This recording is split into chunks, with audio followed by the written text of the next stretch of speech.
Olá, desenvolvendo, tudo bem com você? Desenvolvendo, no vídeo de hoje iremos falar um pouquinho sobre a psicologia em emergências e desastres. Neste conteúdo você poderá compreender, ampliar o seu olhar sobre as possibilidades de atuações da psicologia. Você conseguirá identificar quais são as contribuições que a psicologia pode oferecer nesses cenários de emergências e desastres, e também iremos falar um pouquinho sobre o cuidado ampliado. Nesta atuação, a psicologia precisa ter um olhar sensível não somente para as vítimas que são afetados diretamente, mas também para aqueles que são afetados indiretamente, os profissionais, os familiares, os voluntários, enfim, precisamos ter um cuidado ampliado, um olhar ampliado para a atuação nesse campo. Então, sem mais enrolação, bora para o vídeo.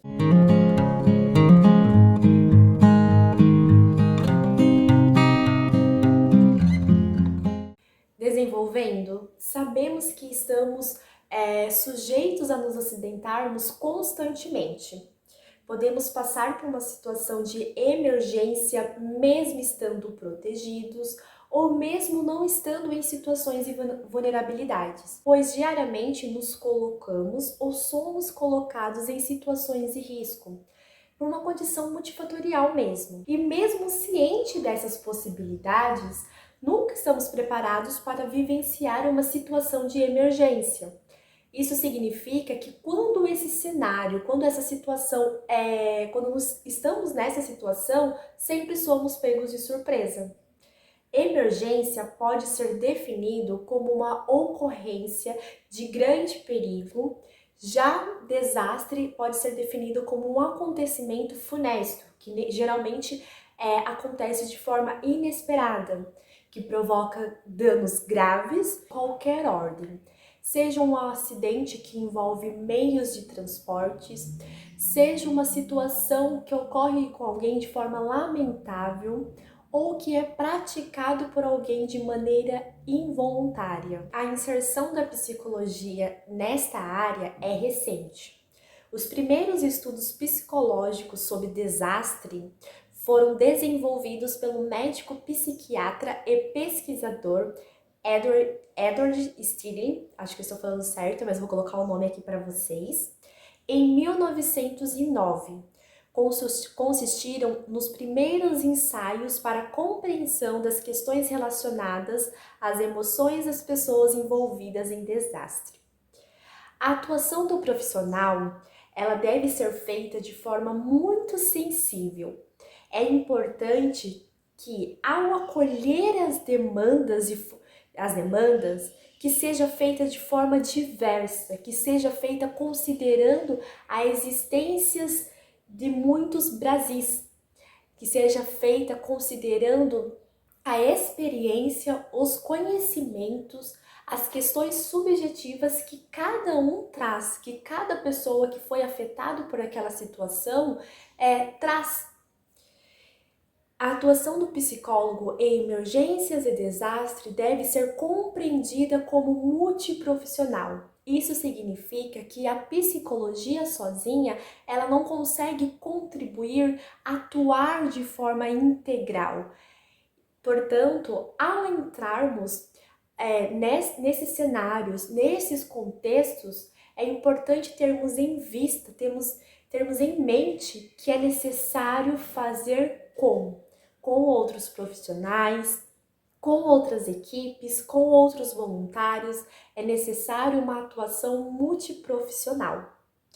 Ninguém deve se colocar como herói, tampouco os psicólogos, pois as intervenções em situações de emergências e desastres ocorrem pontualmente por um dado período. Se a gente entrarmos nessas situações querendo ser o herói da situação, e quando a gente for embora? O que vai acontecer com essa comunidade? Com as questões que elas trazem como sofrimento, como angústia? Se o herói sai, elas continuam em sofrimento, Elas vão conseguir lidar com essas situações se o herói sai de campo? Então é importante a gente ter em mente que essas situações, as nossas atuações, ocorrem por um dado período. Sendo assim, a gente chega, atua e vamos embora. Por isso, a nossa atuação precisa ser feita de forma eficaz e alinhada com as expectativas, com as histórias, com as questões dessa comunidade. Para que quando a gente sair de campo, essas intervenções ainda consigam repercutir na vida dessas pessoas. Elas sejam capazes de, através do contato com o nosso trabalho, elas sejam capazes de lidar com as situações, de lidar com as suas questões, com os seus sofrimentos, através dos seus próprios recursos internos, dos seus recursos coletivos.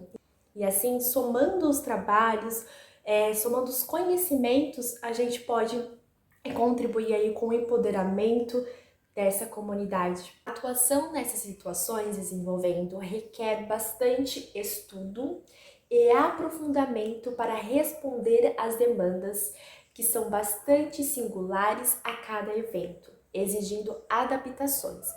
É importante sempre estarmos alinhados com as teorias, é importante sempre estarmos estudando, mas e buscando por possibilidades para as nossas atuações.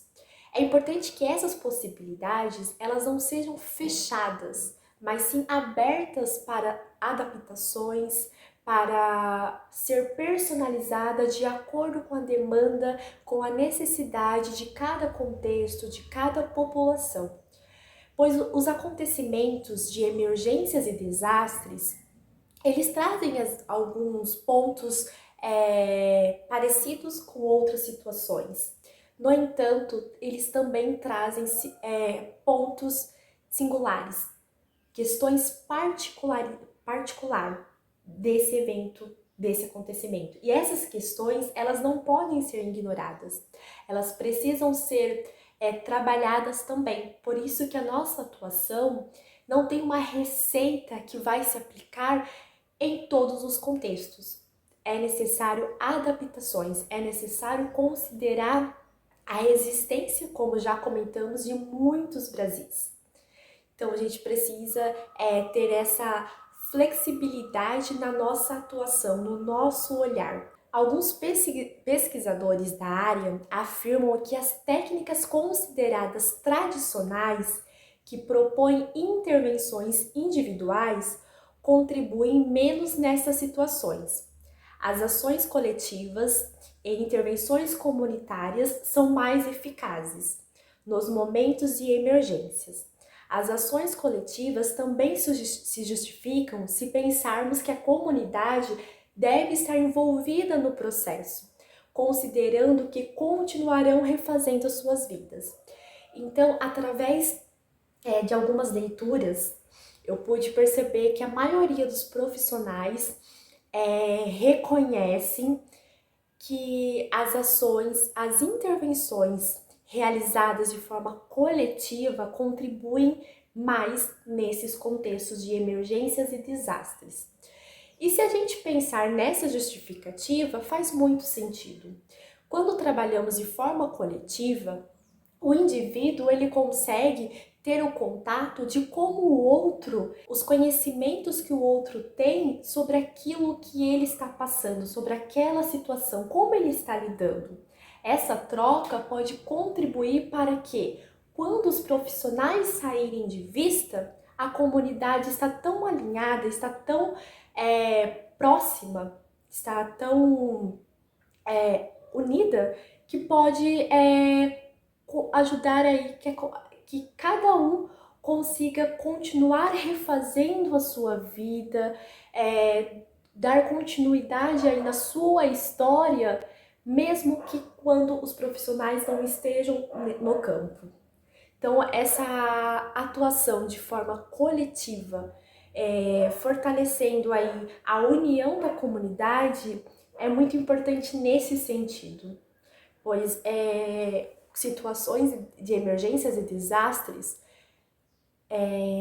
demandar muito tempo, muita disposição. Então, o indivíduo podendo contar com a sua comunidade que vivenciou o mesmo ocorrido, isso vai contribuir bastante para que ele consiga passar por esse processo de ressignificar, esse processo de aceitação. E agora compartilhar com vocês algumas das possíveis contribuições do psicólogo nesses contextos de emergências e desastres. O psicólogo ele pode contribuir no preparo da comunidade para a situação de desastre, a partir de um olhar ampliado sobre as relações que as pessoas estabelecem entre si, com os espaços e com o ambiente. O psicólogo pode auxiliar no fortalecimento das relações comunitárias, favorecendo que se agreguem as capacidades e competências das comunidades para solucionar as crises locais, por meio da criação de redes formais e informais. O psicólogo pode desenvolver ações voltadas à promoção de uma cultura de redução de riscos e de desastres, mobilizando potenciais de ação e habilidade para enfrentar essas situações. Então, essas desenvolvendo são algumas das possibilidades que o psicólogo pode contribuir nessas situações. Vamos falar agora um pouco sobre o cuidado ampliado. Como eu comentei no início do vídeo, é importante que nas situações de emergências e desastres, que o olhar dos cuidadores sejam não somente para as vítimas afetadas de forma diretamente, mas também para aqueles que são afetados de forma indireta. Por exemplo, os profissionais, os voluntários, pois algumas pesquisas ressaltam que as constantes exposições e a atuação imediata após o evento pode levar ao adoecimento. Então, os profissionais ali, eles também estão sendo afetados por as questões, pela angústia que cada um está vivenciando naquele momento. Isso também, de alguma forma, reflete na saúde mental dos profissionais. Então, seja qual for a técnica utilizada, é necessário um cuidado com os atuantes, com a comunidade e também de forma coletiva e individual, e com os familiares, com os amigos das vítimas, pois as situações de emergências e desastres, ela traz um sofrimento muito intenso. Tão intenso que pode afetar até aquele que está bem distante, aquele que só está tendo contato com a notícia. Então, por isso que o cuidado ele precisa ser ampliado. Por isso que é importante termos um olhar sensível para as outras pessoas que, ainda que sejam afetadas de forma indireta, estão também em sofrimento. Em síntese, desenvolvendo a atuação da psicologia em emergências e desastre deve ser cuidadosa. Não que as outras práticas não tenham que ser, mas nesse campo ele requer muito cuidado, muito atenção com as histórias das pessoas e com esse momento de extrema fragilidade, onde as histórias, os espaços, os materiais estão ali em risco quando não foram levados junto com essa situação de emergência e desastre. Então, requer cuidado, pois estamos tendo contato com pessoas que terão que refazer as suas vidas, as suas histórias. Alguns, dependendo da situação, terão que começar do zero. Então, nós precisamos estar preparados para lidar com uma situação onde o sofrimento ele pode ser muito intenso e muito diferente de tudo aquilo que nós já tivemos contato aí com a nossa atuação. A atuação do psicólogo não deve ser e não pode ser de forma tradicional, e sim deve ser ampliada de forma mais objetiva e considerando as questões relevantes ao que as pessoas estão passando naquele momento. A atuação nesse campo requer uma atenção especial na atuação com as equipes, principalmente com a defesa civil, que tem um papel fundamental nos desastres, nos resgates e também em salvar vidas e evitar outros danos. Também desenvolvendo nesse tema, a gente pode falar um pouquinho sobre o luto que é vivenciado pelos profissionais, pelas vítimas, familiares e amigos. E quando a gente fala sobre o luto, eu não estou falando somente daqueles que perderam alguma pessoa, mas também eu estou falando do luto por ter perdido uma casa, um carro, por ter perdido o seu álbum de fotografia do seu casamento.